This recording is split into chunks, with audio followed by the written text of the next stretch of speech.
Bird of Prey 5. El Karuga. Kapla. Kapla. I'm going to take this opportunity, however, to suggest that we all hail Karuga. That's all I'm saying. Forgive me, Doctor. I'm receiving a number of distress calls. I don't doubt it.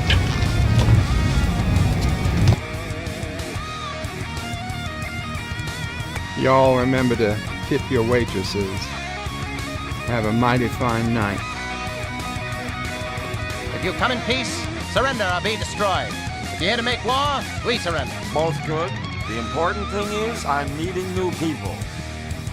When the appointed hour arrives, the Marauders will deactivate their cloaking devices and begin transporting Klingon shock troops directly to the landing zone. Landing zone?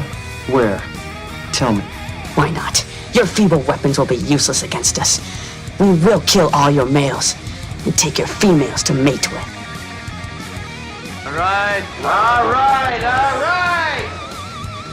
the Federation's taking over, whether you like it or not.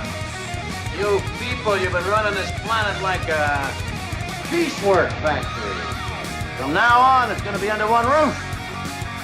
You're gonna run it like a business. And that means you're gonna make a profit. Look at these 3 words written larger than the rest, with a special pride never written before or since. Tall words, proudly saying, "We the people."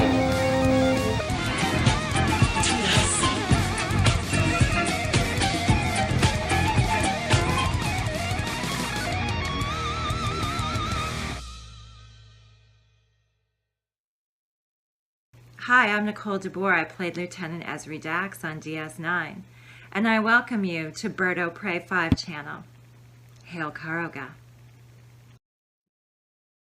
Hello world, it's Bird of Prey 5 Cuplaw, and welcome to Bed Life for Friday, April 14th, 2023. Yes, it's been a while since I've had the camera on. Wasn't even planning on going on with the camera. It was so hot today, I didn't even want to put a shirt on, but factors that be were as such that I ended up with a shirt on. So I figured, sure, let's go on with the camera. And I went to do that.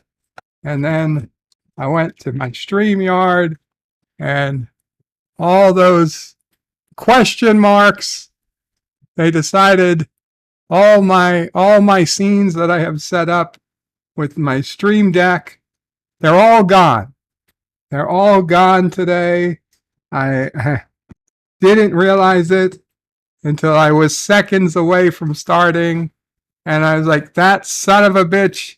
I did a Windows update earlier this morning. The microphone worked. I checked the microphone. That was working. But I didn't think to check the Stream Deck. And son of a bitch, the Stream Deck. The first time a Windows update has screwed up the Stream Deck, but it did, and nothing I was trying was fixing it, and I wasn't about to reboot. So we're going with old style scene. Anytime I have to change the scene, I'm going to have to use my mouse and do it. So it's not going to be as quick and easy to change scenes, but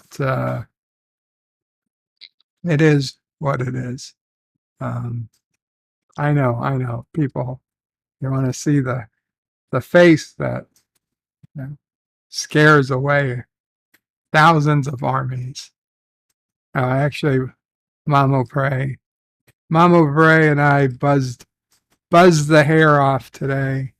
It's a very sad day. Mamo Prey cries when all the hair gets cut off. I don't know why she does. It's clearly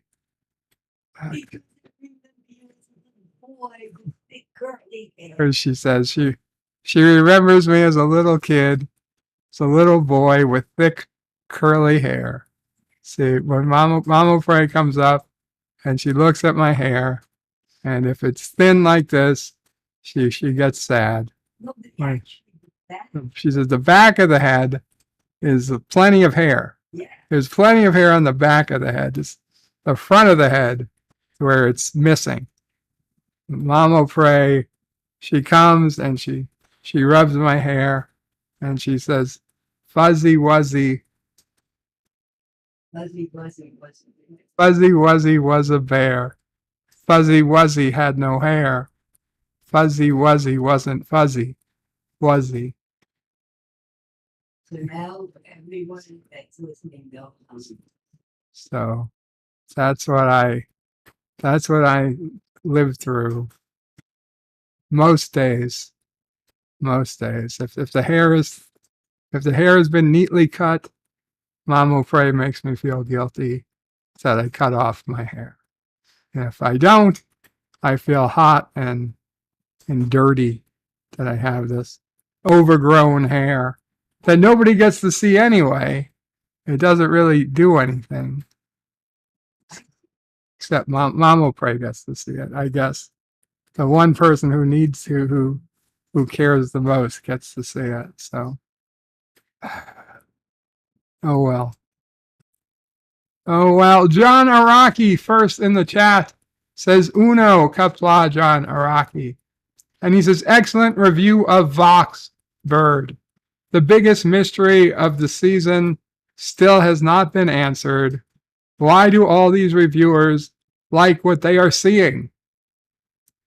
I don't know, John. Now that particular episode, I did rate it well, so I don't want to pretend that I said that was a shitty episode. I actually said Vox was the best episode of the season. But for me, that was an anomaly. What surprises me is all the other people who think the entire season's been great. I don't know. I don't know what happened to them, but I do know that they're allowed to have their own opinions. It's just, I will have to be highly suspect of their opinions moving forward. Richie Poole says Tuvok. Kapla Richie, second in the chat.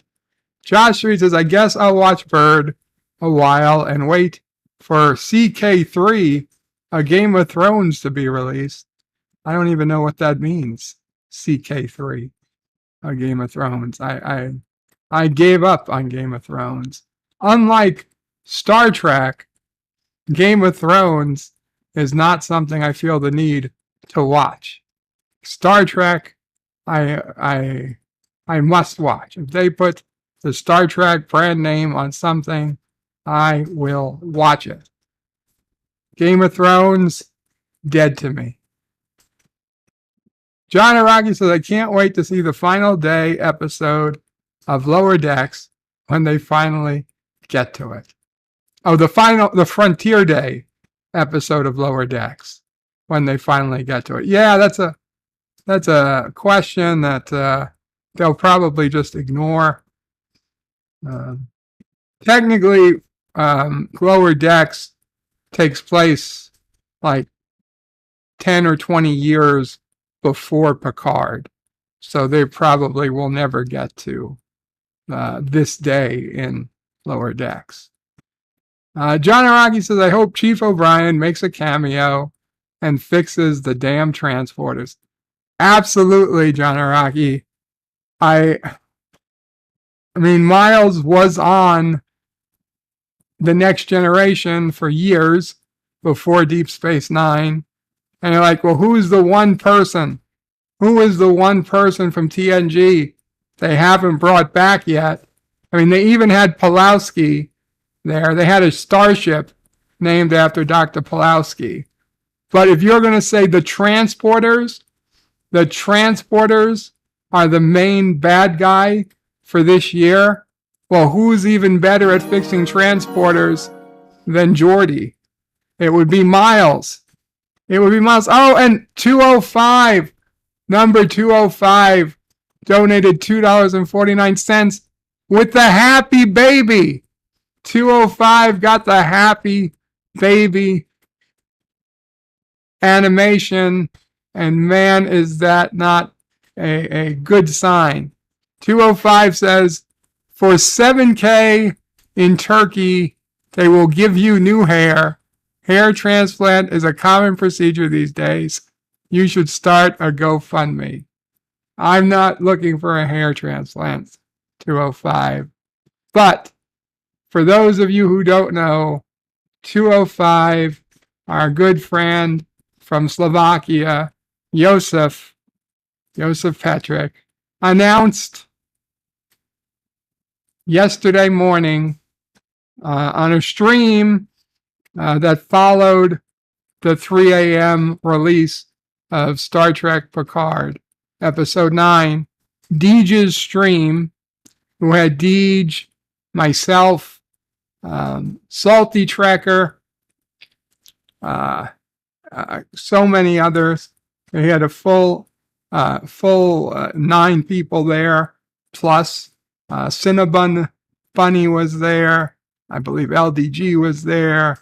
I think Captain was there. A lot of people were there. And Joseph came up to the stream, and I was about to leave to go to sleep. And he said, I just want to take this time to announce, because so many of my favorite streamers are in one place. Mamo Prey was unfortunately asleep. She said I should have woken her. Yes, you should have. I thought she heard me, to be completely honest. No.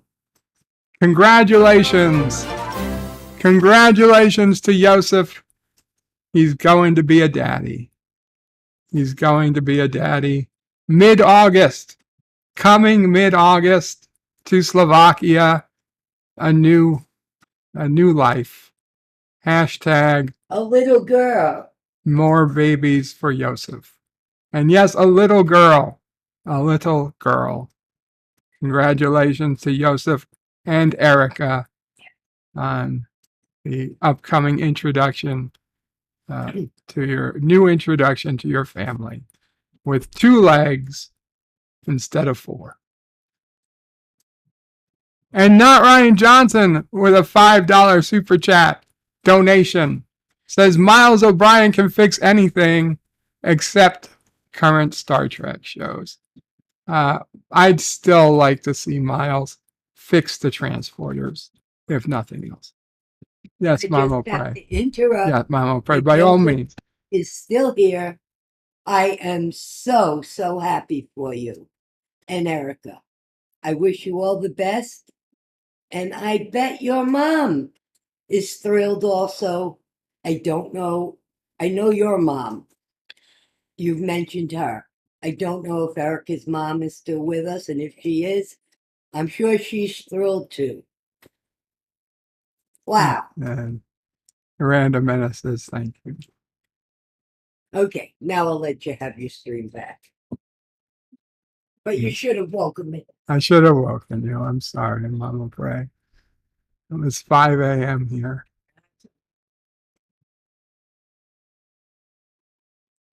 Go back to Miles O'Brien.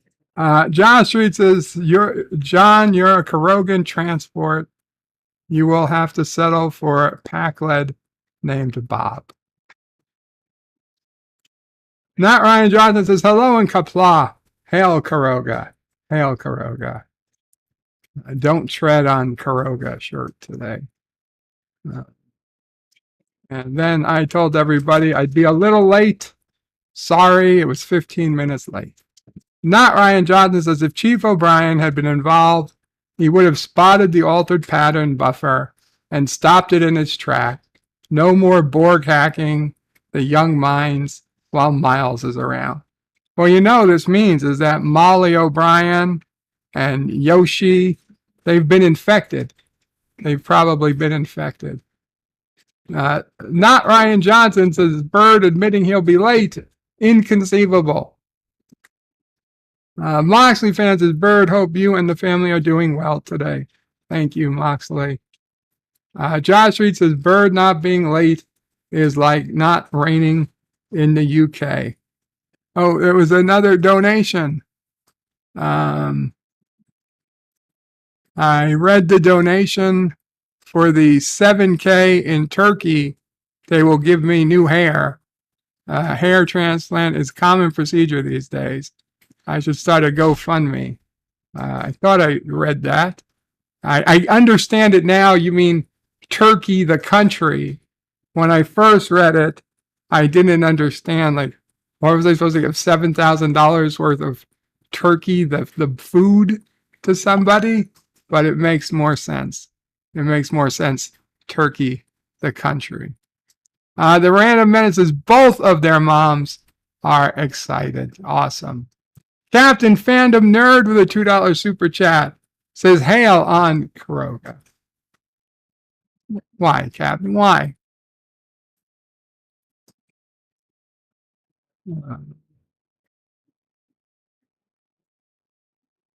I was admitting I'd be late. Yes. Moxley fan says hello to you all. Captain's log, stardate 7414.1. Our best estimates place us some 4 hours from Earth. Somebody else donated. Somebody else donated. The donation did not come through yet. I apologize. I believe you, but I do not have a record of it. Give me a Zoidberg animation.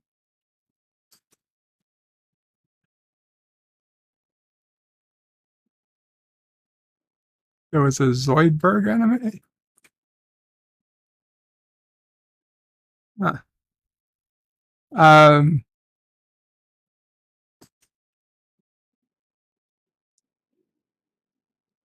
I only have listed 3 donations / super chats. I have the turkey will give you a hair transplant.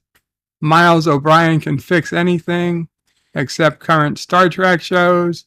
And Captain Fandom Nerd, hail on Kuroga. If there was another super chat or message, it's literally not listed in my list of things that appear on the screen. So I don't understand. If I missed something else, please let me know. I don't see it. I don't see it anywhere else.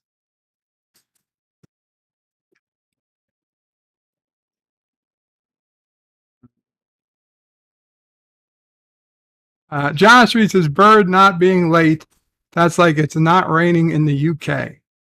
Gorilla's Random Thoughts says, Kapla.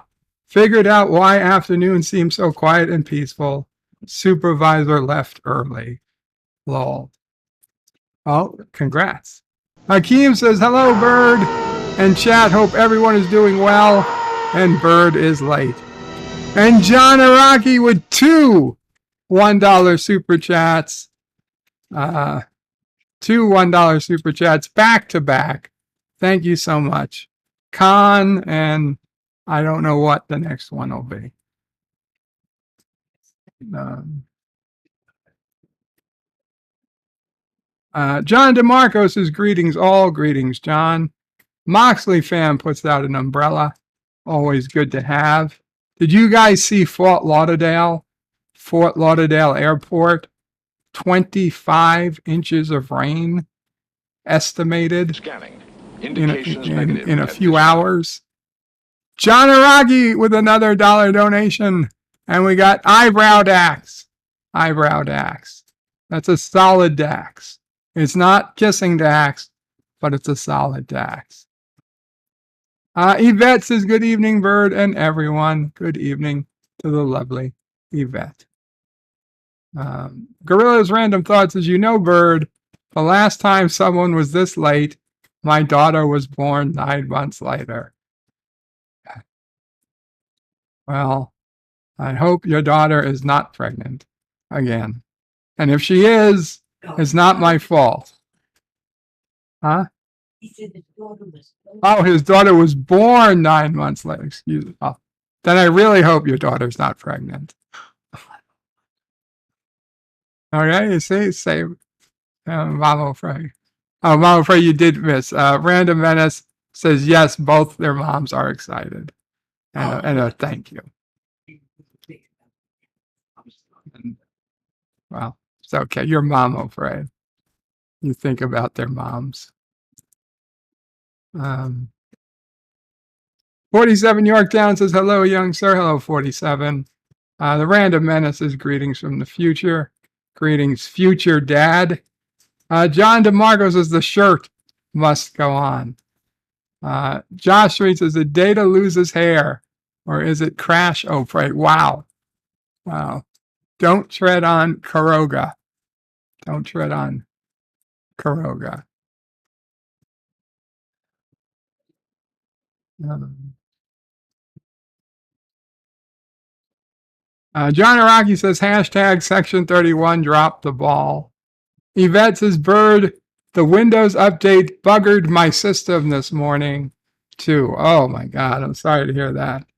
You don't want to bugger a computer system. It's not even a lot of holes on computer systems big enough to be buggered, if I understand the definition of the word correctly. Josh Reed says, John Araki, section 31 would be the Tal Shiar, since Birdo Prey 5 is a Romulican. I don't think I'm Romulican. Executive producer Saul Leibowitz says, should we start a GoFundMe for a toupee? Oh, pray. Apparently, women can spot toupees across the room. I could not. Like, I never noticed guys wearing toupees. But then women would say, I hear them talk about other guys, and like guys who had, I thought, especially good hair. And then they'd say something, can you believe he wears that toupee all the time? And like they joke about how it was like a dead animal or something on his head. And it baffled my mind, because to me, I would see this guy and I thought he had a pretty good head of hair. And I was wondering, he probably got all the women, and he did. He still got plenty of women, because the only thing he didn't have going for him was his toupee. But yeah, apparently they could spot it. So I don't know. I don't know what the point of a toupee is if women can spot a toupee. That's why I don't have one. I always figured I was tall enough. It really didn't matter. Not a lot of women were looking at the top of my head.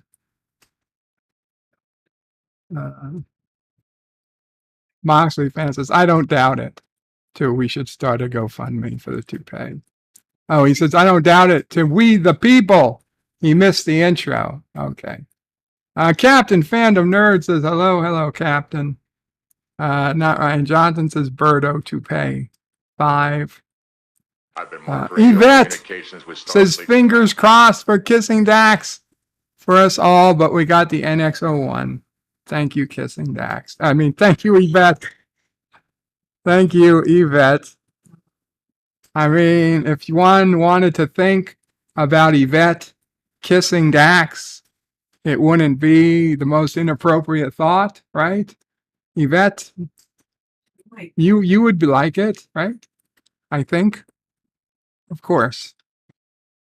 Josh reads his Bird, where are your $2,000 toupees you bought last year? I was going to say, I've got to go get them.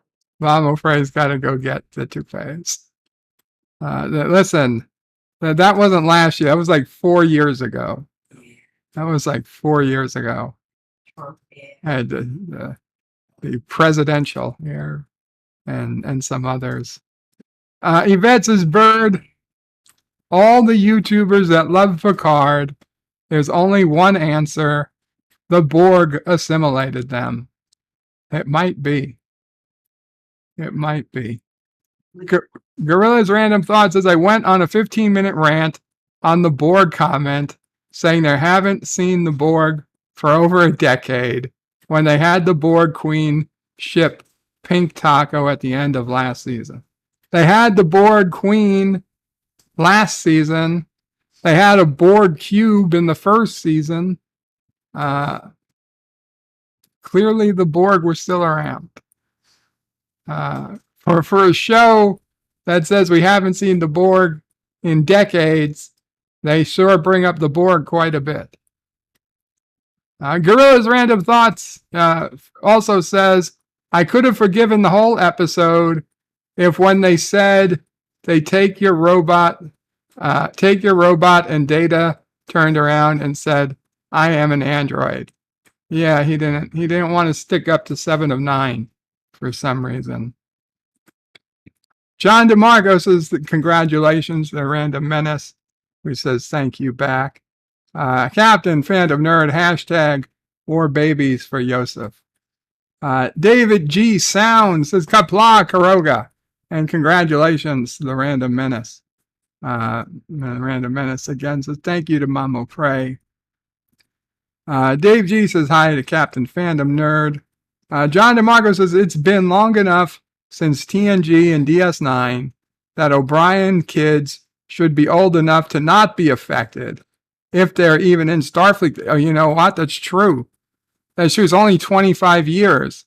Molly would be on the wrong side. Molly would be team old people. Even Yoshi. Hoshi?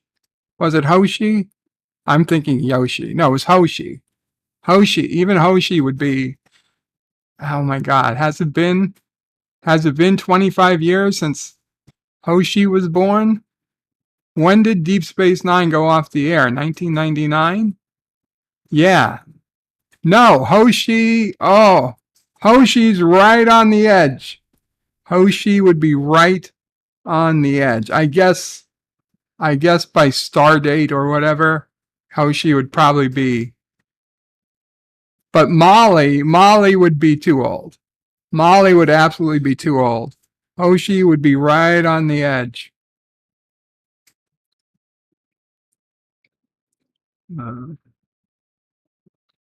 It's okay. It's okay. Captain Phantom Nerd says hello to Dave G. Pop Culture Curator says hello, guys. Hello, Pop Culture Curator. Kapla, Bird of Prey. Hope you're doing well. Thank you, Pop Culture Curator. Moxley fan yells, Con! Gorilla's Random Thoughts says, I would hope not still get at least 16 years. I hope so too then. Gorilla, sorry about that. Pop Culture Curator says, everyone can spot toupees for miles around. I could not. Never in a million years. If you had asked me, does this particular person have a toupee? Never would have thought about it. Even Mamo Prey has a Mamo Prey story, but she's not even thinking about the person I'm thinking about.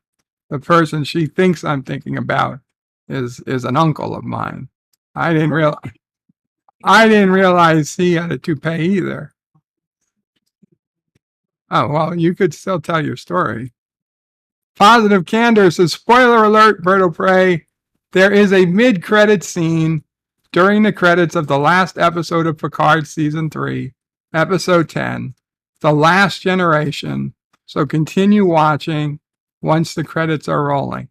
Thank you, Positive Candor. I did hear that. I have been watching Dave Cullen's reviews, and Dave Cullen reminded everybody of that recently, and as it's coming out and more people are basically, listen, the last episode, it's gonna be spoiled because it's playing in movie theaters the night before it airs. So, you're gonna see people, thousands of people who have yet to see the final episode are going to see the final episode on Wednesday night. So if you're active on social media on Wednesday evening, you can expect that it's going to be spoiled. Just like this most recent episode, the spoilers hit Reddit like 2 days before the episode aired, and it was pretty easy to get the spoilers. So I'm pretty sure we'll get the spoilers by Tuesday, if not Wednesday. Which the big question is going to be, how can they possibly end the show? Because, frankly, it seemed like a brilliant, okay. Frankly, I don't believe for a second transporters work like they claim they work.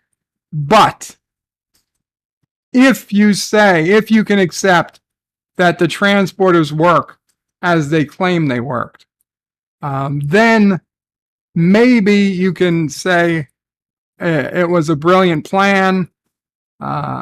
If you can suspend your disbelief enough to say, okay, even if the transporters don't work how they claim they work, the fact that the changelings and the Borg made an alliance so that they could affect transporters, so that they were, in essence, assimilating everybody who used the transporter for God knows how many years without anybody noticing. You can say, okay, that's actually a brilliant way of doing it. But at this point, I say, well, they're impossible. The crew of the Enterprise D, Captain Picard, and Worf, and Beverly, and Riker, and Deanna, they don't have any hope. And Geordi, they have no hope. They can't save the Federation. They lost. They lost. The only way I could see the Federation being saved is with time travel. And frankly, if they were going to time travel, they should have taken the Klingon bird of prey instead of the Enterprise D.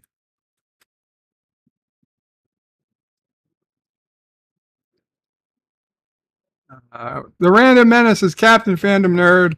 We have been trying for an eternity. I will be happy with one. Congratulations. John DeMarco says Yoshi is closer to the cutoff, but even he's over 25. Captain Fandom Nerds of the Random Menace, I know you have. That's right. Yeah, if Yoshi was born in 99 or 1998, now it's the year 2023. It's been 25 years since DS9 aired. But has it been 25 years? I guess it's been 25 years in the show. The Random Menace is the U.S. will get a spoiler medicine, same as we get here in Europe the whole time. Stupid CBS has a dumb contract with Amazon. Yeah, I'm sorry. You guys get your episodes a day late. The Random Menace says we are getting the episode more than 24 hours later. Even in the United States, I find the episode of Picard on the pirate sites before they come up on the East Coast, before they come up on the East Coast on Paramount Plus. Consistently for weeks now, it hits the pirate sites 20 minutes before they come up on the East Coast Paramount Plus feed. The problem is it takes more than 20 minutes to download because they're just starting. So the way the torrents work, it takes quite a while for the torrents to get spread enough for them to download. So even if you start downloading the torrent as soon as it comes available. You can start downloading before you watch it, but unless you have it set up to watch it as it downloads, which I do not, because I don't do that.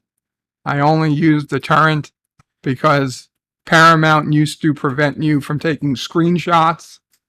Now I believe they've loosened up their restrictions. I think I could take screenshots again just by watching it, as long as I don't watch it in HD. If you watch it in standard definition, you can take screenshots. But yeah, if you want to take an HD screenshot, you need the pirate version. It's ridiculous. Positive Candor says, don't forget Pirate Site's favorite Star Trek character is Yar. Very good. Very good, Positive Candor. Yar. It's their favorite, Pirate's favorite Star Trek character. Too bad no Denise Crosby.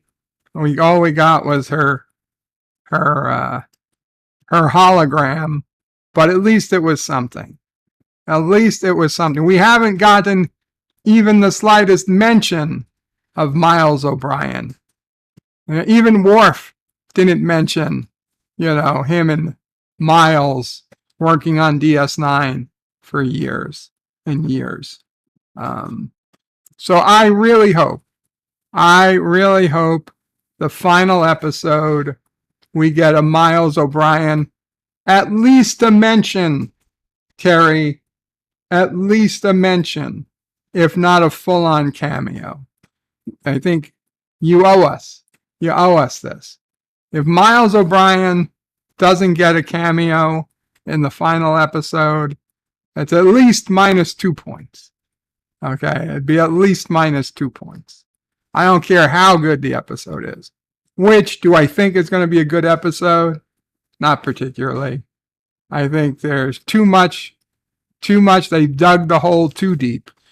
There's no way of coming out of this. I mean, thousands of people should be dead. Okay?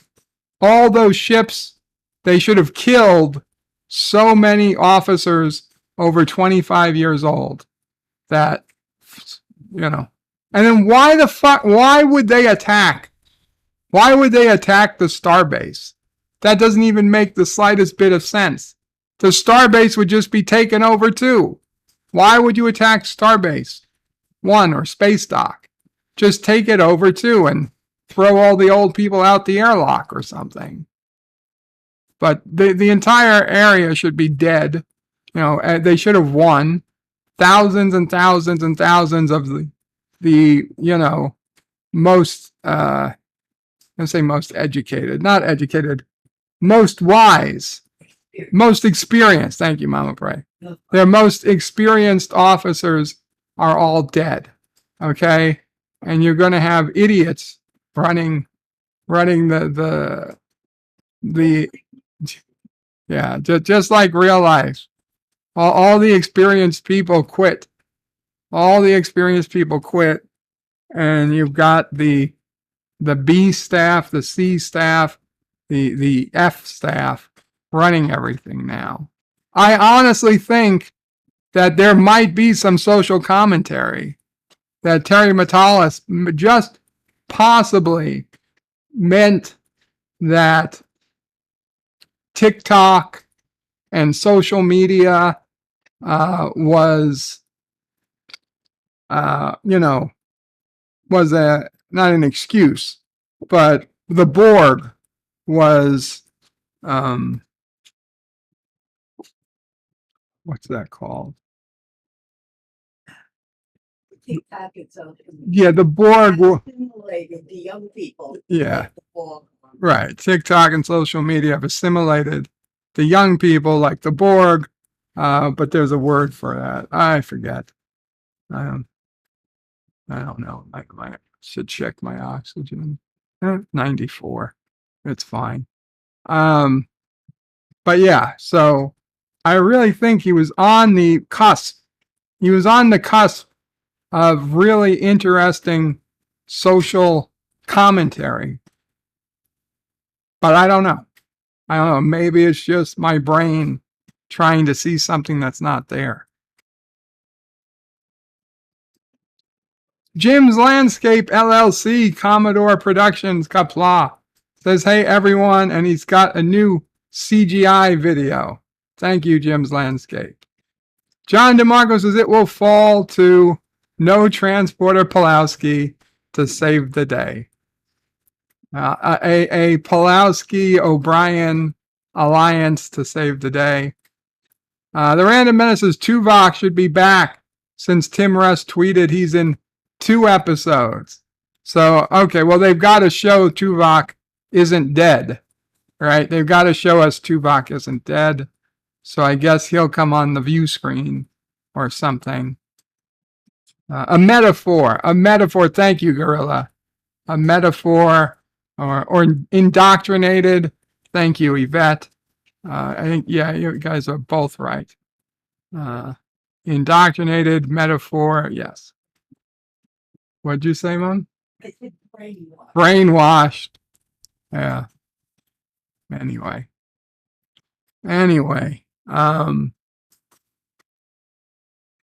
Let's check what the days today. Opera browser. We have some interesting holidays for April. There we go. The camera back up. Some interesting days today for April 14th.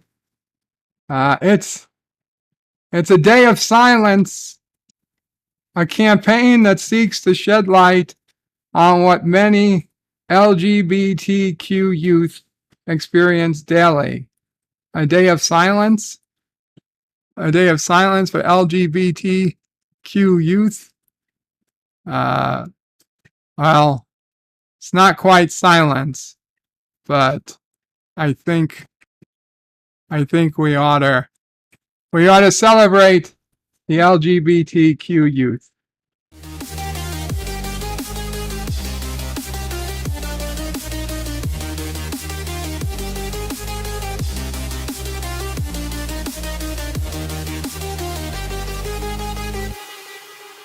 I'm gonna pray, stop laughing. This is serious. It's a serious issue. We were celebrating LGBTQ youth. It's also National Ex-Spouse Day. National Ex-Spouse Day is the day to reflect on the positive moments you shared with your ex. If there were that many positive moments, they probably wouldn't be your ex. It's the Air Force Reserve birthday. Let us salute those who are constantly prepared to lead combat in air, space, and cyberspace. Why does the Air Force get cyberspace? Did they not understand cyberspace isn't space? There are no planes in cyberspace. It's America's Day, not America, the country, America's. But for some reason, they're using the U.S. flag. America's Day celebrates the solidarity of American nations and strengthens their collaboration. They mean all the countries on North and South America. Children with Alopecia Day. Oh, that's a very sad day. We changed the emphasis from growing hair to growing confidence. See, toupees for children. A big Karoga donates all the hair that Mamo Frey shaves to the toupees for children. Toupees for the orphan minors of Karoga. Dreams of Reason Feast Day. Dreams of Reason Feast Day honors abandoned scientific theories and science fantasy futures. Okay. International Moment of Laughter Day. It's the moment of laughter. International Moment of Laughter Day is the perfect opportunity to laugh away your worries. Laugh them away, guys. Laugh them away. Hello. Hello, good to you. My name is Princess Lopez. Your name is Princess Lopez? Yes, sir. I'm calling from the Edison Research. I just want to ask you You're some an actual princess? Are you an actual princess? Like from the Mario Brothers game, like Princess Peach? No, sir. I'm calling from the Edison Research. You said your name was Princess Lopez. Are you an actual princess, like from a country?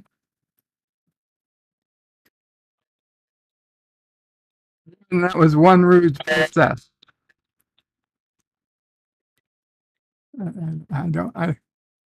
I don't get it. Why did I ask something wrong? Son of a bitch.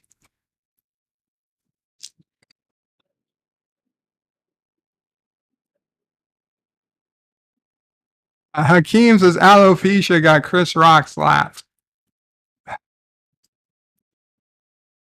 I was trying to celebrate the International Moment of Laughter Day when Princess Peach called. It's National Dolphin Day. Show some love to our favorite social mammals on this National Dolphin Day. Don't trust them. Don't trust them. Dolphins will grape you without the G.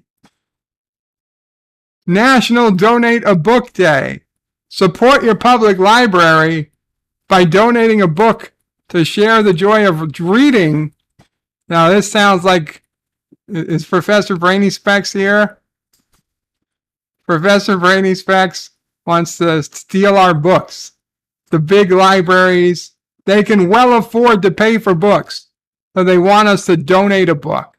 I'm on to you, Professor. I am on to you. Donate a book. How about you pay me for the book? National Fast and Prayer Day. Take full advantage of the day to fast, pray, and humbly ask God for protection. Sounds like a solid enough day. National Gardening Day. Our gardens are a unique space. Get out there and make the most of them. National Look Up at the Sky Day. When was the last time you stopped and looked up at the sky? 30 seconds ago. Mom O'Bray said 30 seconds ago. For me, it's been several years. Right, look at the TV right now. I can look at the TV. I can see the sky. National Pecan Day. Oh, those are pecans. I didn't know what they were, but that was not what I was thinking. Bake a pie or enjoy butter pecan delight. Confess your love for this quintessential American nut. National Perfume Day. Shower, spritz your favorite perfume, and celebrate the day in style with us.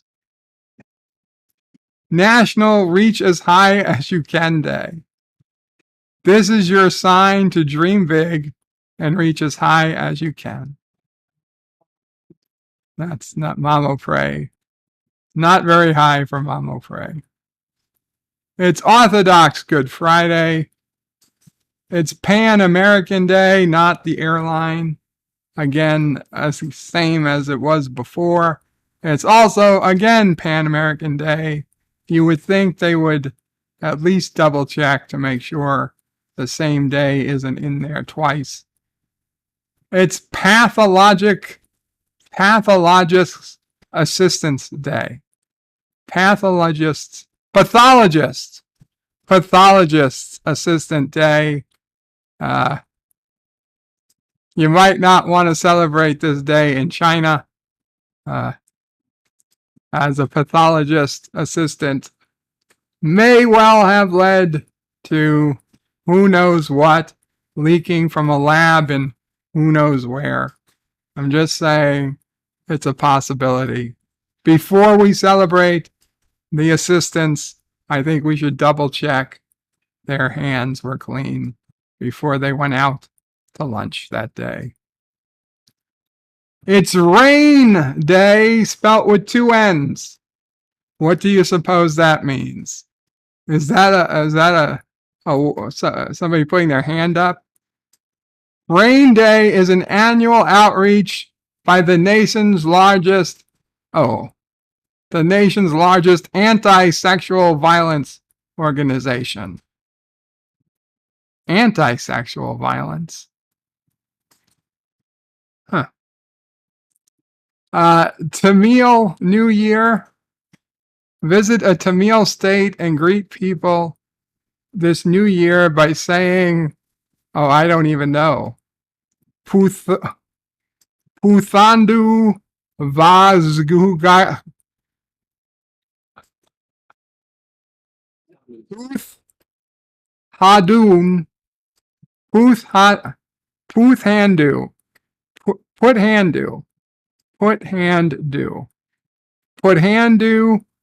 Vaj Got Huggle. Vazgat Huggle. Put Handu Vazgat Huggle.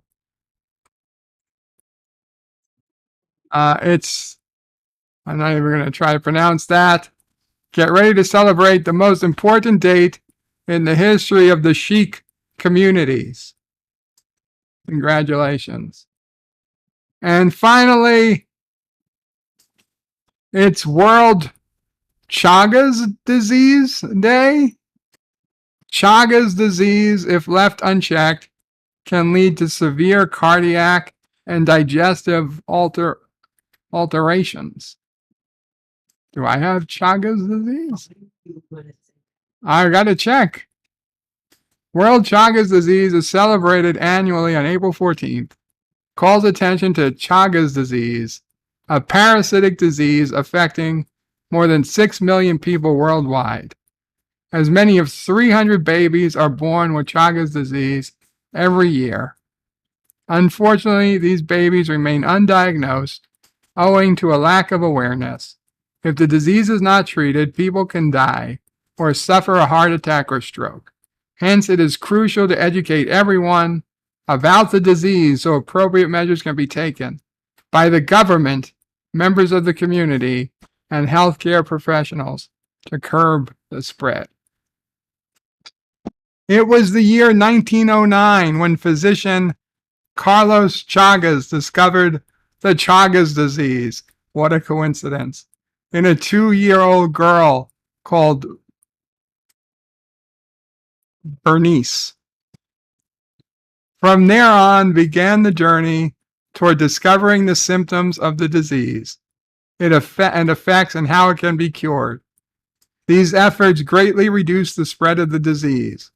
But even though the risk of transmission has decreased, we have a long way to go before the disease is completely eradicated from the world. To help researchers and doctors fight the disease, World Chagas Disease Day was established in May 2019 to be celebrated the first time in 2020. According to Dr. Marcos Espinal, Director of Communicable Diseases and Environmental Detriments of Health at Pan American Health Organization, this day is important because it raises awareness of Chagas disease and calls for, okay, but what is it about the disease?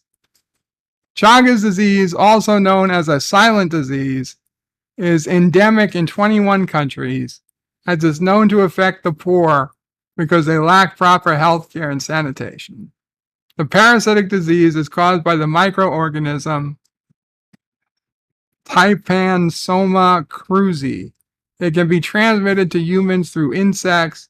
The infection is spread by blood transfusion, organ transplant, or contaminated food, and contact with feces, urine of infested try to mine bugs. The bugs cause the disease, usually become active at night, and hide in the cracked walls of houses, animal pens, and warehouses. It's found in Peru and Chile. Interesting. Okay. So there's some experimental vaccines that have been tested on animals. What are the symptoms in humans? Symptoms include swelling in areas of the body where the insect bite occurs. Gotcha. Okay, so I think we're okay from Chagas disease. Oh, it's Wordle time. It's Wordle time. Guys, girls, ladies, gentlemen, the first person to put in a 5-letter word, will be Wordle. I will start Wordle with it.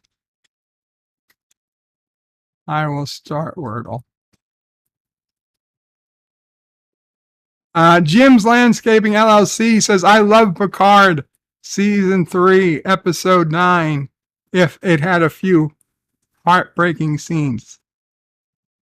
Gorilla says, it's a full day of silence, then people on Twitter should observe it and just shut the F up.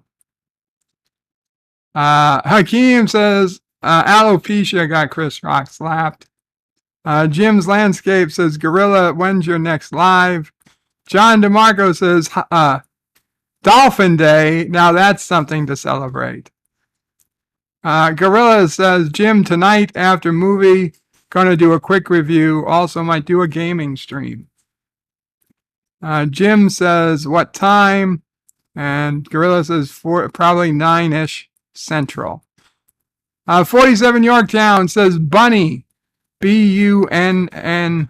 That looks like too many letters. Bun. Oh, no. No, I'm sorry. I thought that was 6. Mr. Lundell put in Harise, and Hakeem put in sauce. Well, we're going to start with Bunny, and we'll go from there. If we don't get any letters, we'll see. Not a single letter. Not a single letter. Arise. We got an I in the middle and an E. And sauce. SAUCE. Okay, I can't do sauce. Sorry. Because the S is already, we know the S is wrong and the E is in the wrong place. So sorry. Okay, we'll start with arise. We wasted one word, but we did get rid of the BU, N's, and Y's. So let's see. There's no S's. We know the third letter is an I.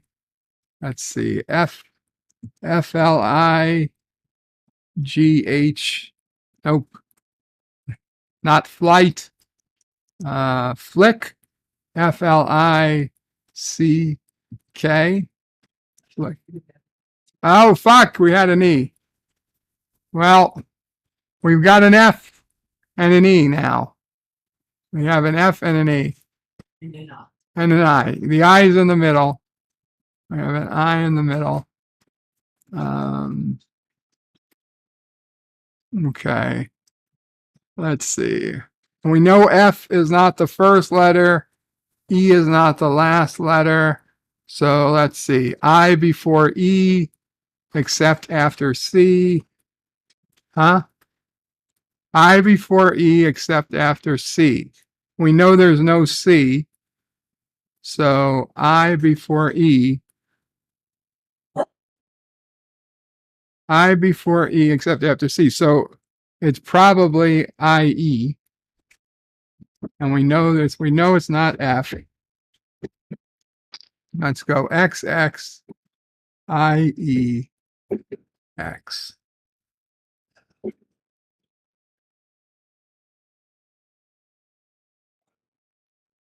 Chief. No. with no C. Chief O'Brien. You think I should do Chief, Cassie? Oh, yeah. We know there's no C. We know there's no C. What else? What else? I'll try it. I'll try it. Oof! We got it. We got 4 letters. Okay. Queef. Queef. No, it's not queef. Wreath. Thief. Thief. Thief. Thief. Stop! Thief! Yes. Got it in 5. Got it in 5. Although if we didn't start with Bunny, we may have got it in 4. If we had started with Arise, I think we probably would have got it in 4. Um,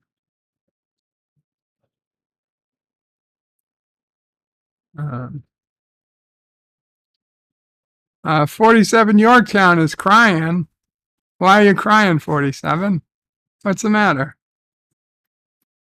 And Positive Candor puts in Thief.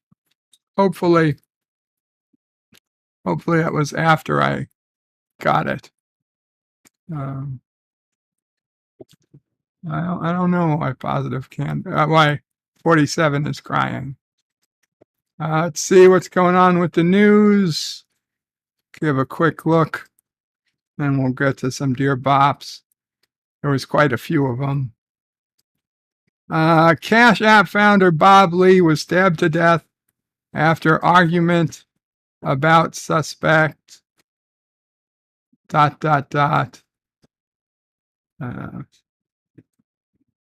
Supreme Court briefly restores broad availability of abortion pill. Justice Department and drug maker asked Supreme Court to block abortion pill ruling against FDA. Justice Samuel Alito temporarily extends access to abortion drug while Supreme Court considers case. Star Trek Picard star Gates McFadden on the visceral experience. What the hell does that mean? New itchy COVID symptoms reported. Arctis fuels New York area spread. Whatever. Star Trek Picard's star Gates McFadden on the visceral experience of seeing again Dr. and Crusher's controversial decision. What? Gates McFadden didn't know what to expect when she first got on a Zoom call with Star Trek Picard executive producers Terry Matalas and Akiva Goldsman. A few years earlier, Patrick Stewart had taken the cast of Star Trek The Next Generation, Jonathan Frakes, LeVar Burton, Marina Sirtis, Michael Dorn, Brent Spiner, and McFadden to dinner to announce he was going to star in a spin-off series without them. Good news, guys! But for the show's 3rd and final season, Matalas wanted to bring the cast back together. Yvette with a £2 sterling super chat says LDG's mom is listening for the first time. Kapla, LDG's mom. We don't know how you did it, but good luck. I'm saying hello to her. Mom O'Bray saying hello to you. Is she aware that if my son wins the lottery, that we're going on a cruise together? I don't know. Mom O'Bray wants to make sure that you're aware that if LDG wins the lottery, that you and Mom O'Bray are going on a cruise together. That's what he So just that's what LDG said. So just be aware that she intends to hold them to it. Oh, 47 Yorktown was crying because his word was worthless. And it wasn't, well, it's not worthless. It just didn't help at all. The TNG storyline ended, some feel prematurely, in 2002 after Star Trek Nemesis bombed in theaters. But for McFadden, her run as Dr. Beverly Crusher had really concluded with the series finale of the show in 1994. In the movies, Crusher, who was on the show as a long-standing, unrequited romantic entanglement with Stewart's Jean-Luc Picard, had almost nothing to do. So much of the history of the character, you didn't even see it, McFadden says. Jean-Luc Picard could have his brand new love interest every time, and it was as if he and Crusher had nothing between them or ever did. That was a huge part of the character that was just put away. Sorry, Doctor. What, do you want a new candle every fucking movie? To McFadden's surprise and delight, Matalas pitched her what turned out to be the most robust storyline her character's ever been given. At some point after the events of Nemesis, Crusher and Picard consummated their relationship in a liaison that resulted in a child. Rather than tell Picard, however, Crusher herself cut herself off from the rest of the crew of the Enterprise D and raised her son, named Jack Crusher, alone. The season begins with Crusher reaching out to Picard in desperation as she and Jack are relentlessly hunted by an unknown force. In the penultimate episode of the season, the force is revealed to be the Borg, who in collaboration with a rogue faction of shape-shifting changelings have successfully infiltrated Starfleet at the highest levels. No, she wasn't being chased by the Borg. She was being chased by changelings. They don't even know what the hell they're talking about. It turns out that when Picard was assimilated by Borg during TNG, they modified his DNA, which Picard passed along to Jack. The modification, combined with some technological subterfuge that alters the DNA of anyone under 25 in Starfleet, allows for the Borg to assimilate the entirety of Starfleet in one cataclysmic stroke. It's disgusting is what it is. If that wasn't enough, the episode ends with one final shocking twist. The TNG cast reuniting with the Enterprise D, which Burton's Geordie LaForge has painstakingly reconstructed since it was destroyed in the events of 1994's Star Trek Generations. McFadden talked with Variety about what it was like to return to the old Enterprise D and reunite on camera with her old friends, as well as her own mixed feelings about Crusher's controversial decision to keep Picard in the dark about her own son, and the TNG episode that made her feel better about it. Beverly, aka McFadden, she always wanted the Picard love relationship interest to happen. Okay, she's given interviews. I'm talking about old time interviews, and when she first interviewed with Gene Roddenberry, before season 1. Gene Roddenberry told her, according to Gates McFadden, and I have no reason to think she's lying, but Gene Roddenberry told her that she and the captain were going to have a romance, an on-screen romance. And that's what she wanted. She expected that there was going to be, romance between her and Picard. But the only thing that ever happened was that one episode, The Naked Now, and it never really went beyond that. And that was one of the reasons, that she left the show. after the first season, she realized there was no budding romance between her and Picard. So she left the show, and Pulowski came in. And then, if the writers had been thinking any type of romantic interest between the Doctor and Picard, it certainly wasn't going to happen with Dr. Pulowski. So they completely gave up. And then when she came back, she was again told that they were going to look to get the romance going between her and Picard, but they all had scripts now that were written for Dr. Pulowski that they had to change to make them for her.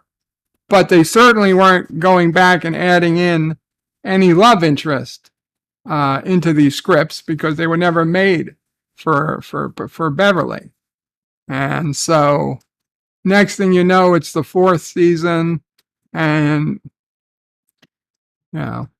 it just wasn't going to happen. And it pissed her off. You could tell it pissed her off. So I'm not surprised that she finds Picard season 3 finally gives her what she always wanted.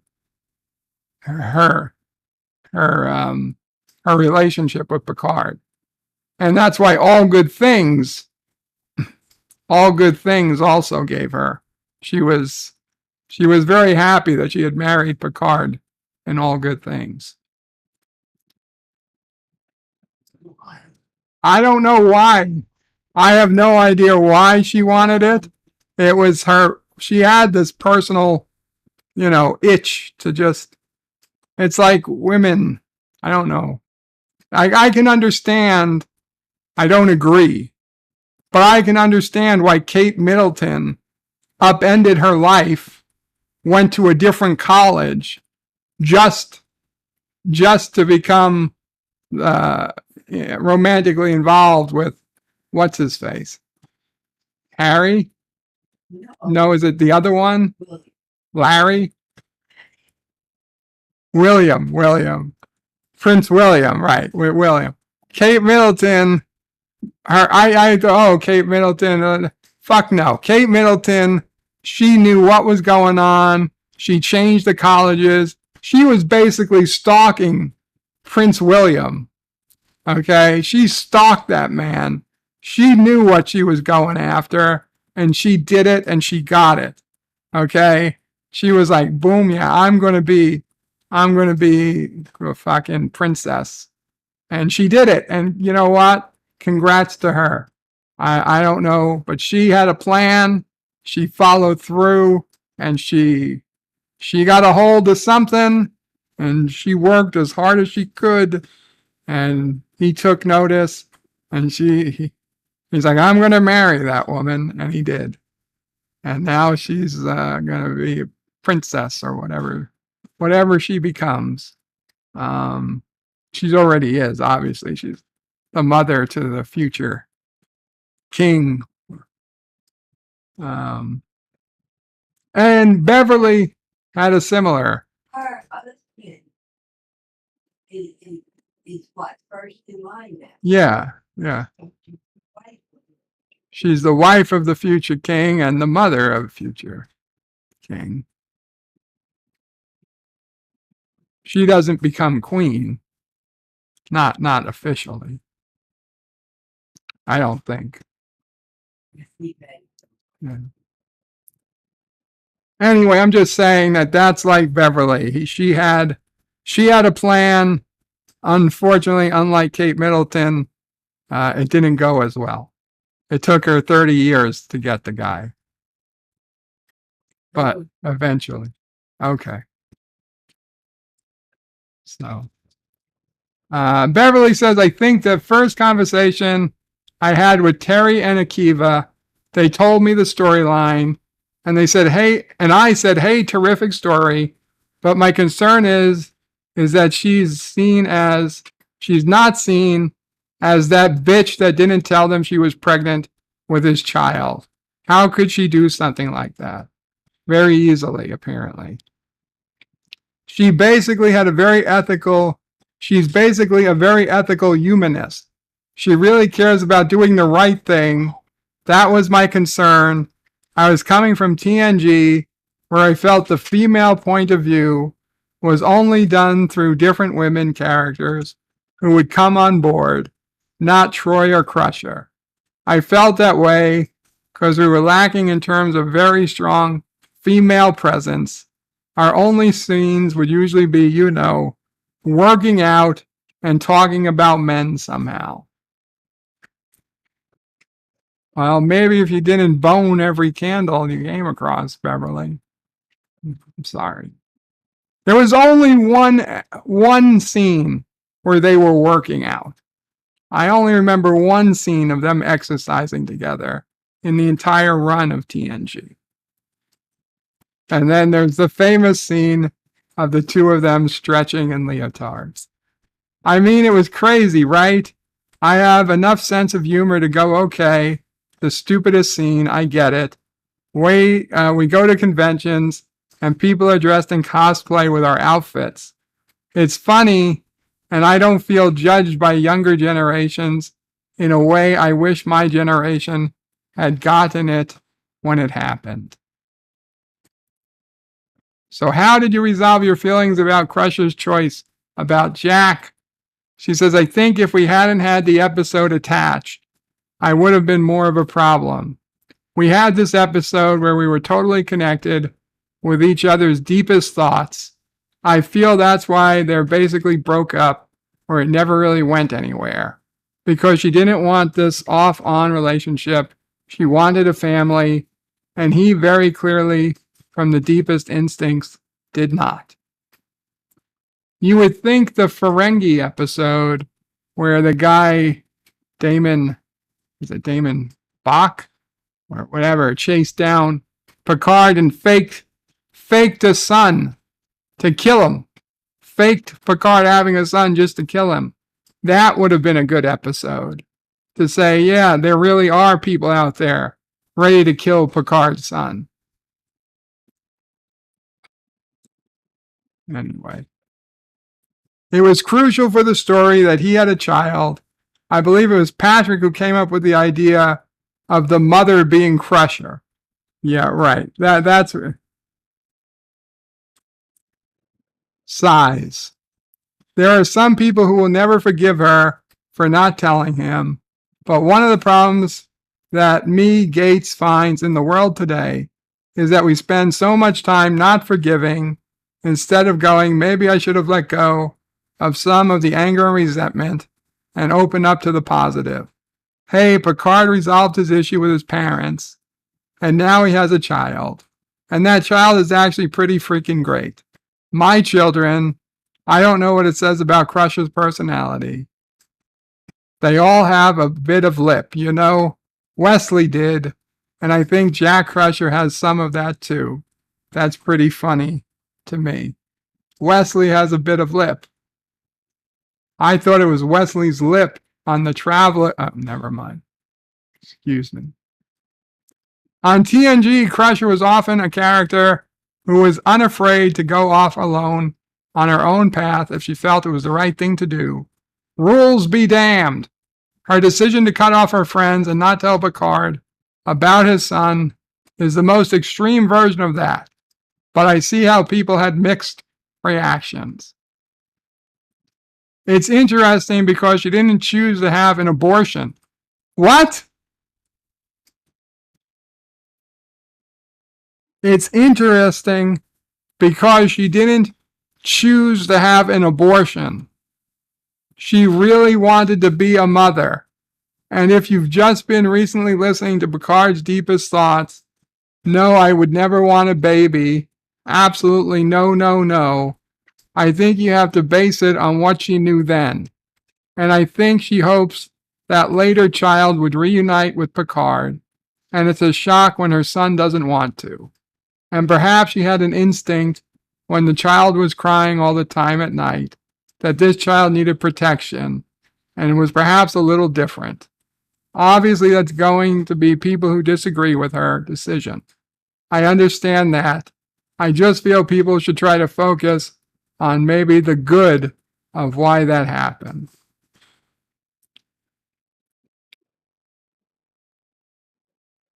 I can't believe she actually brings up that she didn't choose to have an abortion.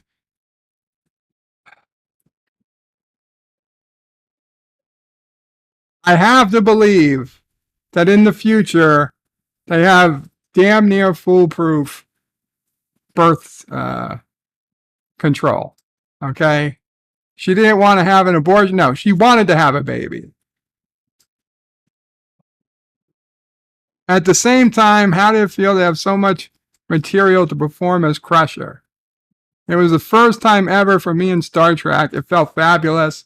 It was terrific. I owe all that to Terry. It was a wonderful acting again with Patrick. We always had good chemistry on screen.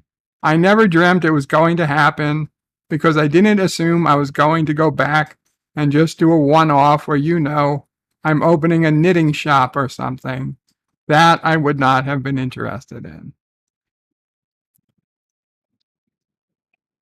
What was the first day of the core 7 of you? What was it like the first day the core 7 of you were all on set together? It wasn't like I hadn't seen most of them. The only one I hadn't seen was Marina. The effect on fans in my mind is probably greater than it was for us. We're in a group text. We're in each other's lives. I mean, there was humor. We sort of, okay, we're back at the observation lounge. How are we going to do these shots? Because in TNG olden days, it would be a whole day in the observation lounge for everyone's close-up. So it was done in a different way. What else was different? The cameras were so fantastic. The lenses were much sharper. The sound was better. You really notice it's been a while, 20 years or so, 35 years since we were shot the first one, because I couldn't make a sound like this. Drops a pen. We'd have to reshoot the whole scene before, or I'd have to loop the whole scene. Now you can make the same noise. I mean, technology has really been rocking it for the cameras. Anyway, it goes on and on and on. Dan Ben, welcome Dan Ben. The Enterprise D bridge doesn't look exactly like it did in Generations. No, it looks like it did in All Good Things. John DeMarco says, I wonder how McFadden feels about the controversial decision to turn her character into the Slayer of Changelings, including prisoners. Miss Lundell's Groovy Movies, Kapla, says that's Pawlowski. Pawlowski. Pawlowski. Pawlowski. I say Pawlowski. You say Pawlowski. I say Pawlowski. The Random Menace says Dan Ben, Jordy put it back together, basically from scrap parts. The view screen is different. Yeah. Gorilla says if roles were reversed and they were poor, they would have been arrested for harassment and stalking. Absolutely. Dan Ben says they tried to fix that with Michael Burnham. John Araki says Star Trek Picard writers missed an opportunity to name Picard's son Richard. Dick Crusher. Dick Crusher. Stan Lee says Picard does not pull out. John Araki says resistance is futile. Old days, says Dan Ben. John Araki says Picard got Beverly drunk on wine and slipped her something from Rafi's stash. Anyway, let's head over to the Dear Bops. It is that time. You know what? Let's see. I don't know if I can find. We'll just do the Dear Bops on this screen today because I can't get I don't want to look around for the Dear Bop screen. Dan Ben says it's the USS Pulaski. Okay. Dear Bob, trivia question. What is Tom Paris's middle name? No idea. Jefferson. Dear Bob, trivia question. Answer, Eugene. The character's middle name, Eugene, is a tribute to Star Trek creator Gene Roddenberry. Very interesting. Dear Bob, spoilers below for Star Trek Episode 9, Picard Episode 9. When they pull the D out, why only have one ship enter the fight? Why not have each remaining character take a ship of the Fleet Museum, the Defiant, Voyager, etc., and give the Borg fleet additional targets to worry about?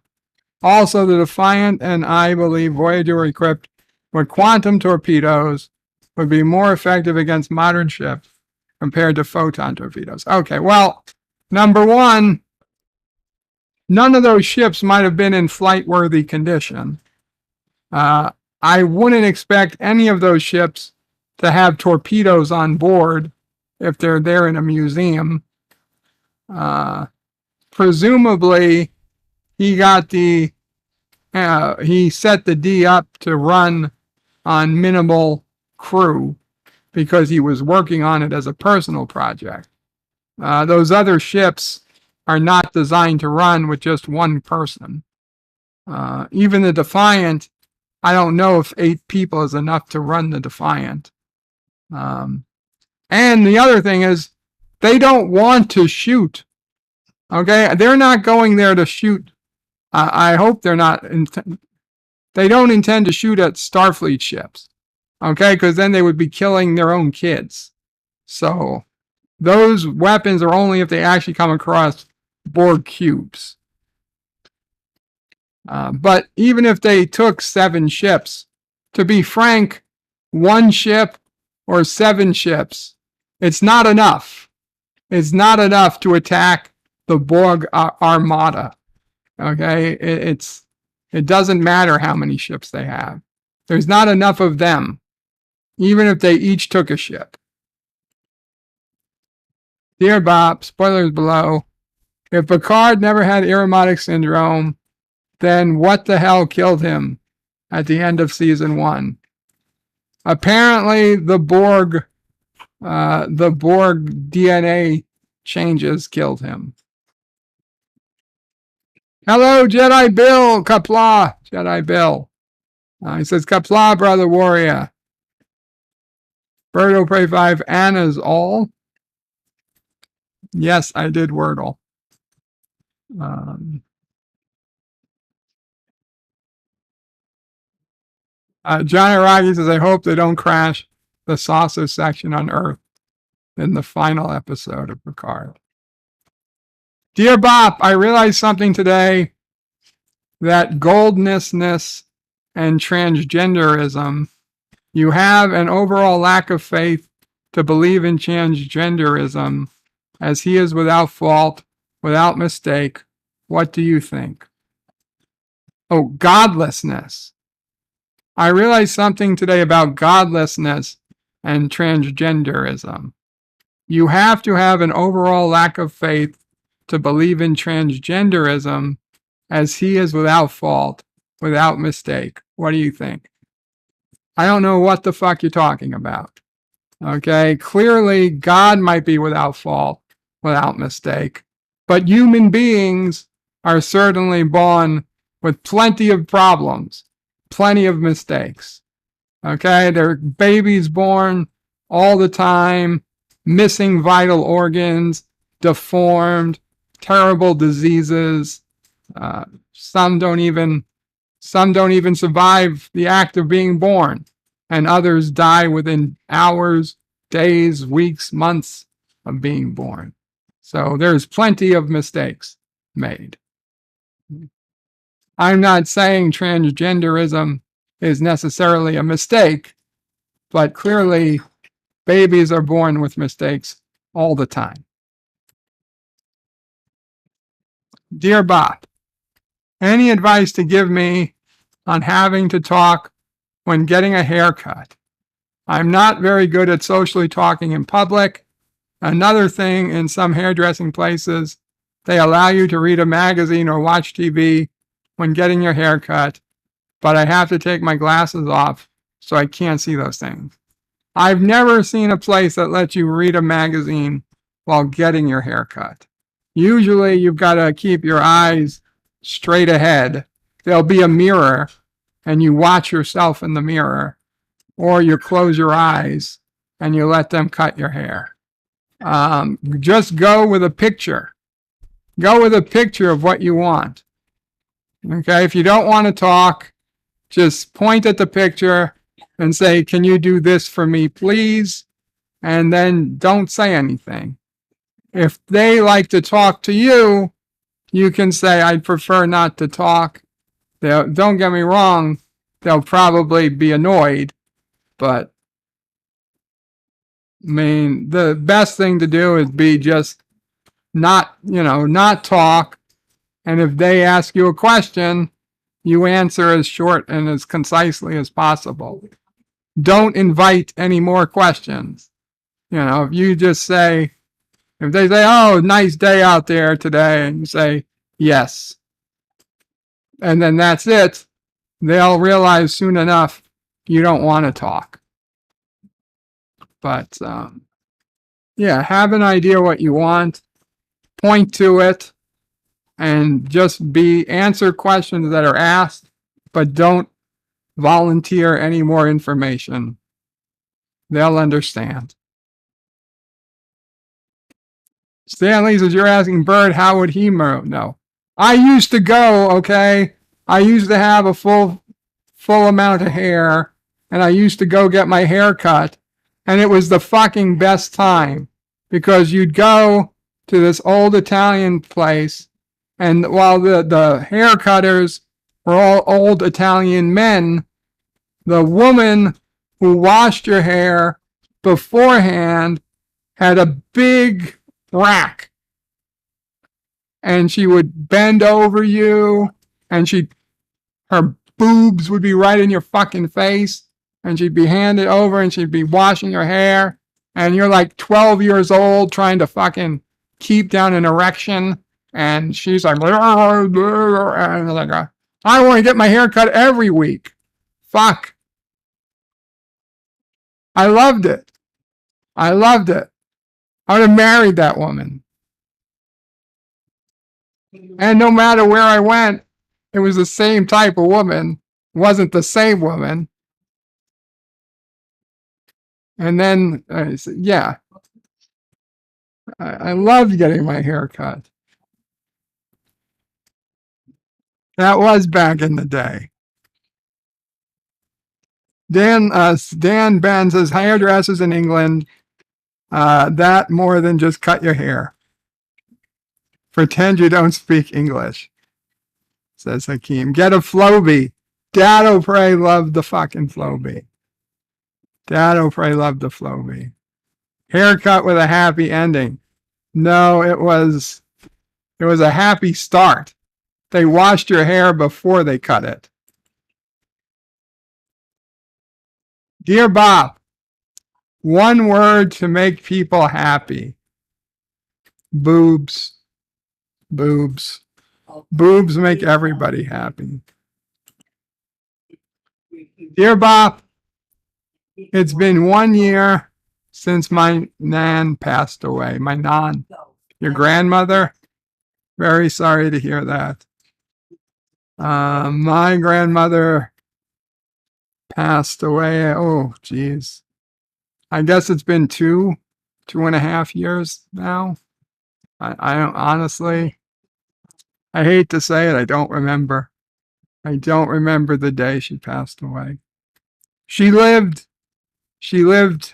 well into her 90s. More important to remember the days she lived than the days she died.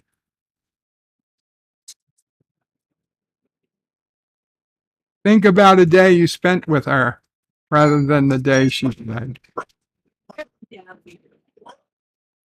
Dear Bob, Did you notice any different starships in episode 9 of Picard that you didn't notice? I'm going to turn off the camera. I'm afraid. Did you notice any different starships in episode 9 of Picard that you don't recognize? Oh, there were a ton. There were a ton of starships. I had no fucking clue what they were. Way too many to even talk about.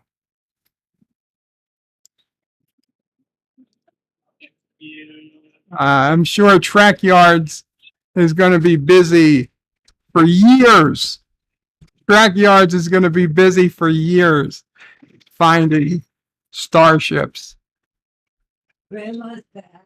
Dear Bob, I just found out why my mom was late today. She was on a bus and the driver hit the back of a person on a bicycle. There was shock. He died at the scene. Unfortunately, these things can happen, and I'm glad my mom is okay. If someone dies and you don't know who they are, do you say you don't care because you don't know them? I wouldn't say I don't care, but I acknowledge that it's unfortunate, that it's something that happens, and you know, I'm sorry, but there's a lot more people I care about that are in a lot of bad situations than to worry about somebody I didn't know. They have my sympathy. Their families have my sympathy, but I don't know what else. I'm not going to spend an hour crying over them because it doesn't help anybody. I will also just remind people of a personal thing. I hate bicycles. Bicycles should not be used on public roads. I know that bicyclists like to say roads are for bicycles too. I say you're a fucking idiot. Okay? Bicycles should stick to bicycle paths. And I say this as somebody whose guidance counselor died in high school. My high school guidance counselor died because he was driving his bicycle on the street coming into work when he should have been fucking riding his car. But he wanted to be healthy or some bullshit. And he died on a New York City street riding a bicycle because a car hit him. You could say, oh, it was the driver's fault. Well, it doesn't fucking matter once you're dead, does it? Dear Bob, I was recently watching someone's live stream and they said, how is everyone doing? And the person in chat mentioned they were a little upset that someone from a music band died. And the person hosting the live said that they didn't care because they didn't know who that music band or person was. Do you think the host should have said this, or the person in the chat shouldn't have mentioned because it's not relevant to the channel or the live topic was about? I don't think it matters, period. I think it's fine. Somebody mentioned it and the person in the chat said they didn't care. Well, you fine, move on. There's nothing. I don't think anybody did anything wrong. I don't think anybody did anything wrong. What do you think was wrong, Mom? That said they didn't care was like just uncaring of, and if they're hosting a show, I mean, Wait, Mom, let's say somebody types in the chat right now that rapper no name Locutus just Mr. X. Yeah, rapper Mr. X died today. I'm sorry to hear that. Not I don't care. I might never have known him. Maybe knew him and didn't even like his music. But I'm still sorry. I have a hard time believing somebody that actually just said, I don't care. Well, Moved on. I don't believe that was the right way to say. If they said, I don't care and moved on, then that's, if they just said, it's unfortunate and moved on, like I'm doing, then I think that's fine. Like I said, yeah, it's unfortunate. I'm sorry to hear anybody died, but if it had nothing to do with the stream, I really don't see any reason to spend time on the issue. They hadn't spent time on it. But a little sympathy. Dan Benz is a king of queens about getting a haircut because he likes the lady. Stanley says that's just the road rules. Most drivers don't go along with the bicycle deserves an entire lane to itself. Positive Candace's Bird, did you see someone invented a bicycle with square wheels? I heard about it, but I didn't see it. Stanley says, then they yell at you about riding on the sidewalk. Can't win. John DeMarco says, well said, Mama Pray. Stan Lee is saying Kanye died. Bullshit. Now, Kanye I would care about. Kanye is a great man. Dan Ben says, I think I know that live was on where that happened. Stanley says, how does it matter? And does it matter how? Drive-by, cancer, OD? Yeah, it does matter to a point. Suicides, I care less about. To be blunt, I have. It's a shame. It's a shame it happens, but I have less fucks to give when it's suicide. Just being honest. I don't have no fucks to give, but less. Dear Bob, what do you think about YouTube channels that say no politics or include politics? Examples is a Doctor Who YouTuber, and he sometimes includes news items about politics in his lives or videos. That would be firmly in my no fucks to give category. I don't care what other YouTubers do. Okay, if they're not affecting me, and since I have no love, care, or gives a shits about Doctor Who, so I would never be watching a Doctor Who YouTuber, unless it was Dr. Alex, because Dr. Alex I care about personally. But if it was a YouTuber I have no interest in watching, and their topics are something I'm not interested in, I don't really care what they do.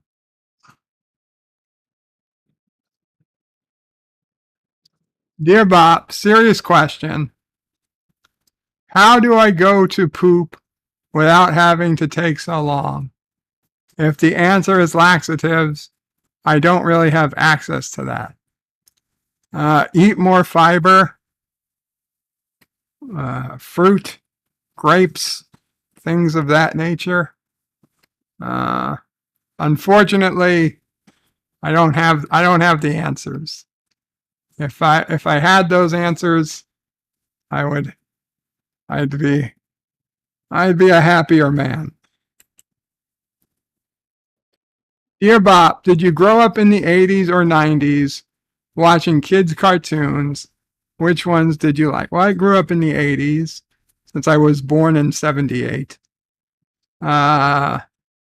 Kids' cartoons, I mean, my favorite cartoon of all time at the time, like as a kid, was Transformers.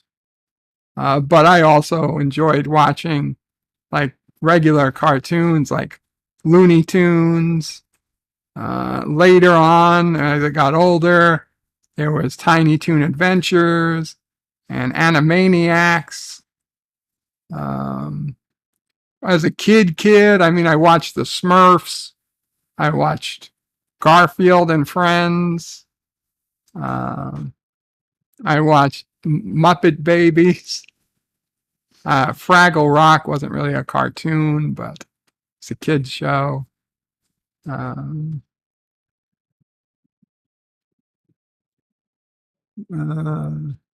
Obviously, Disney cartoons, Mickey Mouse type cartoons. Pinky and the Brain. Yeah. That's Animaniacs. Yeah, I really like Looney Tunes. A big Looney Tunes fan. Daffy Duck, Bugs Bunny, Roadrunner, Wile E. Coyote, Foghorn Leghorn, the Tasmanian Devil, Elmer Fudd, Yosemite Sam. Good old days. Sylvester the Cat, Tweety Bird, the Old Lady. Dear Bob, what was your favorite toys as a kid? I loved Transformers, but because I was a good kid, I would only get the Autobots. I never bought a Decepticon. I never asked for a Decepticon for Christmas or birthday. I would only buy Autobots. Occasionally somebody would buy a Decepticon for me, so I did have a few, but I didn't ask for them. And of course, I would always have the Autobots beat up the Decepticons because that was it. But besides this Transformers and G.I. Joe, I really liked G.I. Joe. I had the G.I. Joe space shuttle. It was huge. It wasn't as big as the G.I. Joe battleship, but it was the next biggest G.I. Joe. It was fucking amazing. I had that. Of course, my favorite toys were Legos. Legos and any type of building. I had Constructs. I had Legos. I had Lincoln Logs. Oh my God, so many Lincoln Logs. I used to build giant log cabins. Giant log cabins out of Lincoln Logs. And then just wooden blocks. To this day, I could still just spend my day playing with wooden blocks, building shit. And when I didn't have any blocks, I'd use decks of cards. I'd build card houses. But mostly Legos. I used to have so many Legos. I still have so many Legos. Oh my God, do we have so many Legos? Yes, Nephew O'Prey is going to have a lot of Legos. John DeMarco says Worf would recommend prune juice. I know, Mama O'Prey recommends it too. For me. Hakeem says Teenage Mutant Ninja Turtles was my favorite at the time. Oh yeah, I watched Teenage Mutant Ninja Turtles. DuckTales, woo-hoo. Yeah, DuckTales, I used to love DuckTales. Huey, Dewey, and Louie. And then they had to insert that girl. See, even in the 90s and even in the 90s, we had to insert a girl. Stanley says Foghorn Leghorn before we realized he was a racist. He's not a racist.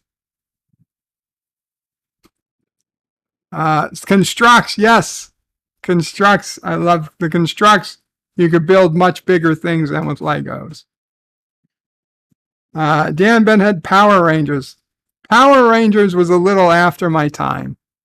I was a little old for Power Rangers cousin Dibs, he was 10 years younger than me.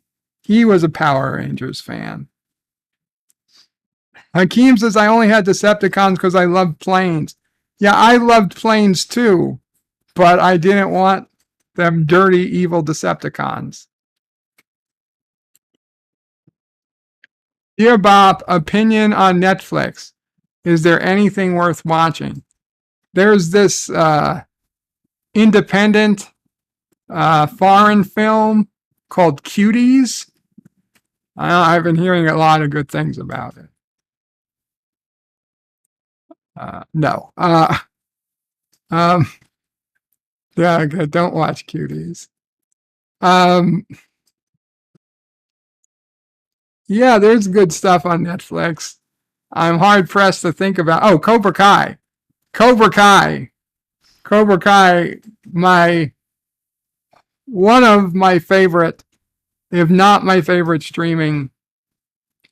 Cobra Kai, the only thing possibly better than Cobra Kai, and I'm not sure if it is For All Mankind, but that's on Apple TV. That's on Apple TV.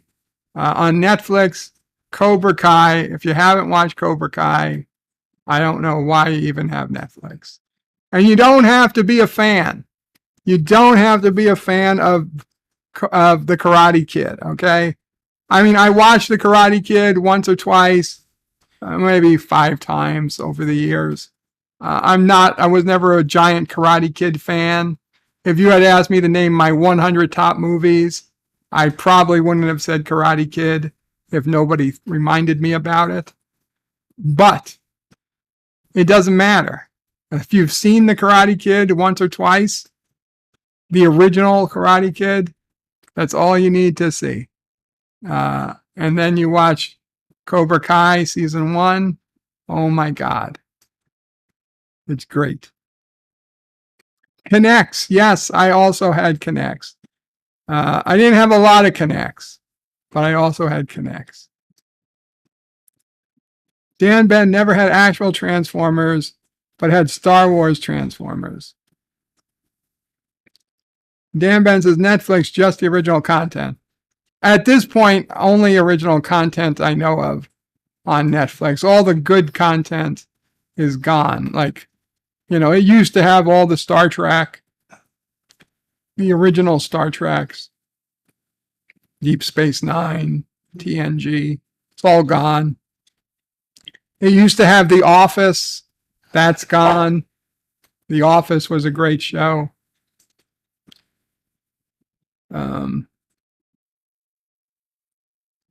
What else on Netflix? Original programming. I think the Wednesday Addams one wasn't too bad. Stranger Things. The first season of Stranger Things is pretty good. As the seasons go on, it gets less interesting, but even so, they're still worth watching. Space Force. They only had, I think, 2 seasons of Space Force, but that was worth watching. Comedy.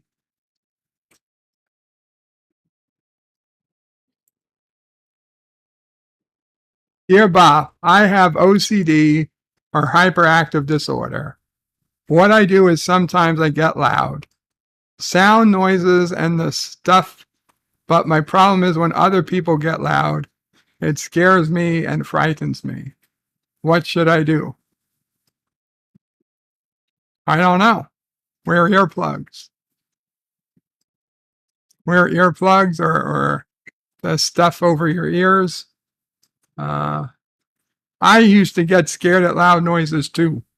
As a kid, I used to cry, thunder, or even just a loud radio. It used to drive me crazy. Honestly, I think to a point, I forced myself to hear loud noises, and I think I kind of desensitized myself to it to a point. I don't know if you can try to desensitize yourself. It's scary. It's definitely scary. but you might want to try. Well, anyone that saw you scream that first thunderbolt, That thunderbolt would have scared anyone.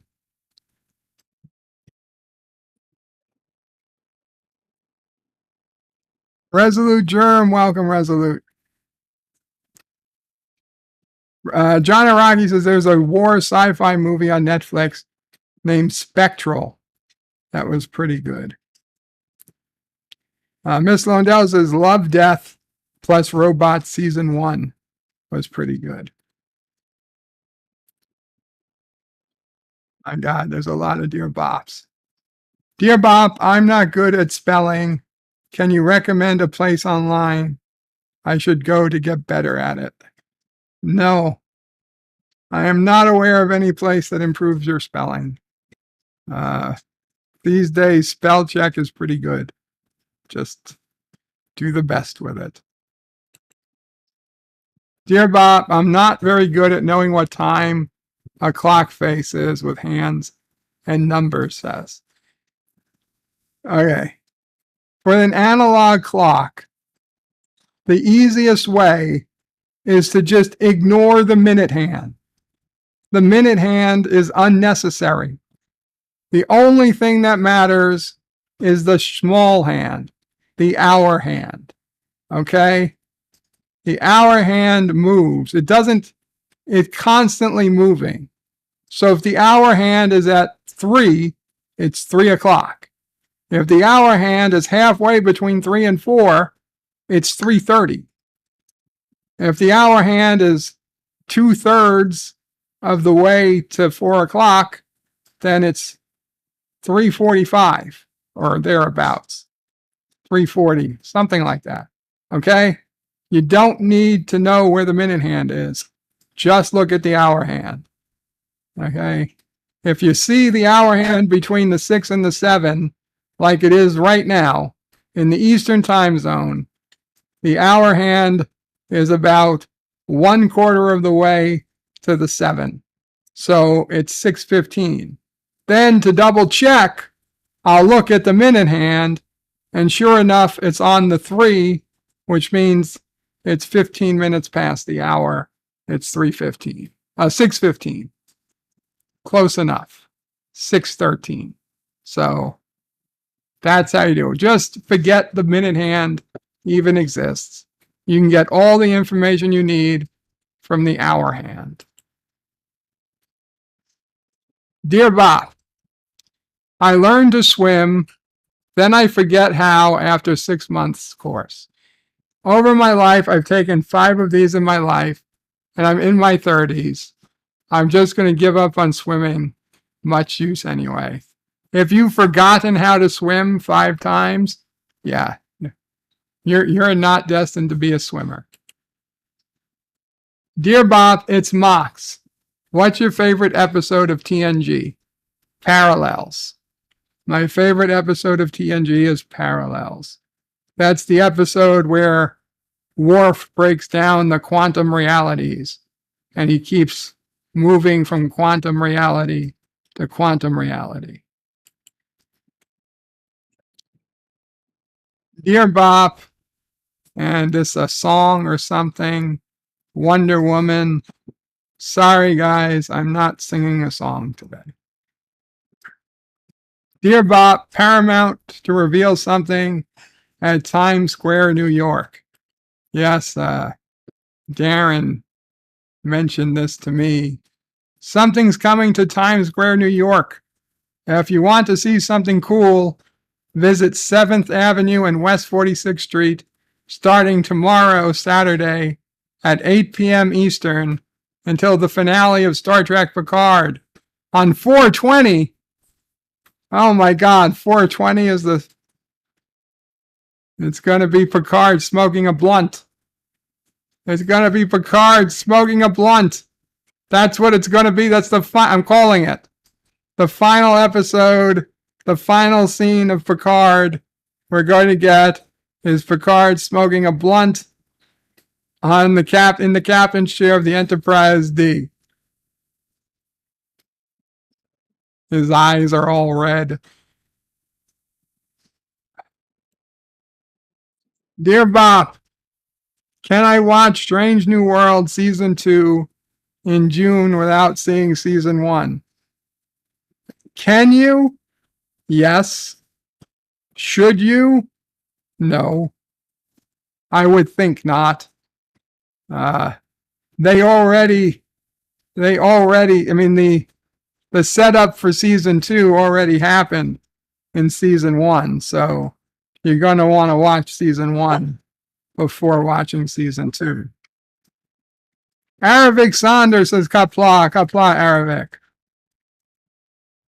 Dan Ben says, that's the intro to the 70s Wonder Woman show. Yeah, I figured that. Not happening. Dear Bob, Dr. Crusher had an itch to scratch. Is there a cream she could use to take care of that? Is that itch something she caught? No, bad soft buddy. Dear Bob, was I wrong? My kid asked me, what do we do if there's a tornado? And I told him, you put your head between your knees and kiss your ass goodbye.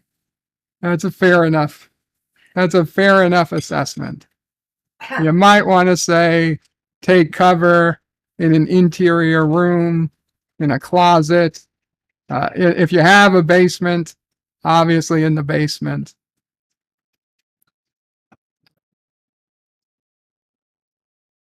Dear Bob, along the lines of not caring if someone died today, it would be like if someone, no. Dear Bob, why do you unlist your bed lights? Because if I leave them listed, YouTube puts them out and nobody wants to watch a 2-hour live stream. And so YouTube says, oh, nobody likes this channel's content, and they stop recommending my Picard reviews. If I unlist them, then they're still there. Anybody who wants to see them can see them, but YouTube doesn't punish me for people not wanting to watch a 2 to 3 hour live stream. So I have to do it for the algorithm. 54.5 Access Radio says 420 is Salty Tracker's birthday. Yeah, I guess he's going to get, is that Thursday? 420, yeah. So Anti-Tracker's birthday is the final episode of Picard. He gets it on his birthday. Okay, guys, thank you all so much for hanging out. I appreciate it.